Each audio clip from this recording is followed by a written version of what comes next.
Now, the third case of nonlinear programming is linear objective and nonlinear constraints. Before both objective and constraints included nonlinear function, but in this case, we are going to look at linear objective and nonlinear constraints. The cases that we are going to look at is the Thermlock Corporation. This corporation produces massive rubber washers and gaskets like the type used to seal joints on the NASA space shuttles. It combines two ingredients, rubber X1 and oil X2. The cost of the industrial quality rubber is $5 per pound, and the cost of high viscosity oil is $7 per pound.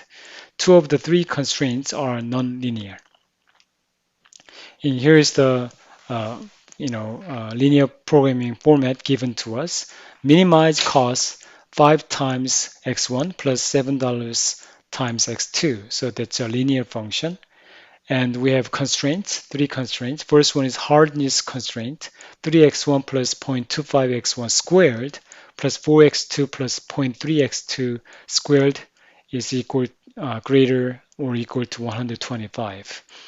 And then we have 13x1 plus x1 tripled is greater than 80. That's a tensile strength.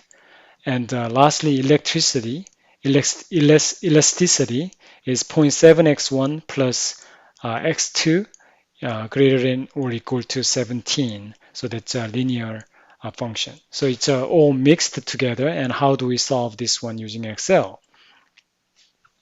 And here is the Excel solver setup. We have only two variables, x1 and x2, and we have x1, x1 squared, x1 tripled, x2, and x2 squared.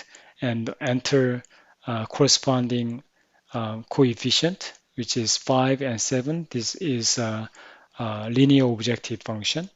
And if you use some product function, then you will be able to find the cost that you want to minimize for this case. And then we have three constraints that I specified and enter this coefficient there, and then left-hand side and right-hand side entered there. And here is how formula that shows how I entered all this information. And when I ran it, I found that x1 is 3.32 and x2 is 14.67. So it doesn't have to be integer because it's chemicals, and that's what it found. And at that time, the cost will be 119. So this number is the cost.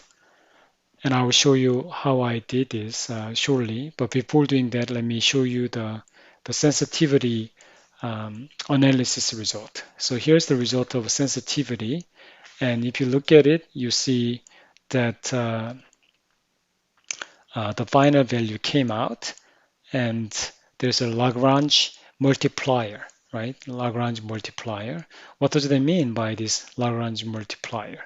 It means that this lambda reflects a change in the objective function from a unit change in the right-hand side of value of a constraint.